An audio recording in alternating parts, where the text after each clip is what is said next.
Hi guys, naku,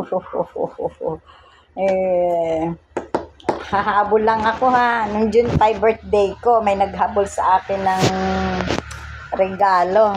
Hindi ko naman naasahan. Neighbor ko, friend ko, teka lang, ititing ko lang dito sa ako. Wala ka signal dito. Ayan, yan. Lumabas ka. Hindi na makapanood. Hindi naman ako nagla-live. Video ka lang? Oo, video.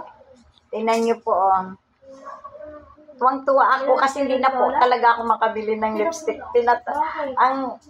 Kasi ako talaga hindi ako nagme-makeup. Ang ano ko lang po, lipstick tsaka eyebrow. Yun lang po ako mula kadalagahan ko hanggang sa tumanda ako. Ngayon yung lipstick ko po, pud-pud na, matagal na. Kasi hindi na nga po ako makabili. Ito, this, ano. Tingnan niyo po, talaga po, wala na. Pawala na. O, yan na po yung lipstick ko, wala na. Pud-pud na, matagal na to.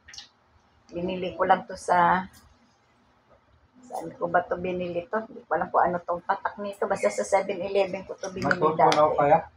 Oo, lolo. Then, ngayon, no, meron akong, may regalo ako, galing sa neighbor ko, sa kapitbahay ko, sa bagong kaibigan ko. Super bait. Si Melda Papin. Ito po, gandang-ganda ako. Alam niya siguro wala na akong pambili. So, ito po, bamak pa. Thank you po. Thank you sa nagbigay nito. Si Melda, yan po, bagong-bago. Mula bukas, magli-lipstick na naman ulit ako. Yan po, ma. Thank you. Thank you sa pahabol. Tsaka pwede na po ako ulit magpabango kasi parang hindi na po ako allergy. Yan na po. Bukas Independence Day, may pupuntahan ako ito.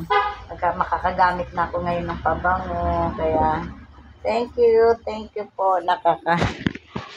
Nakakatuwa po.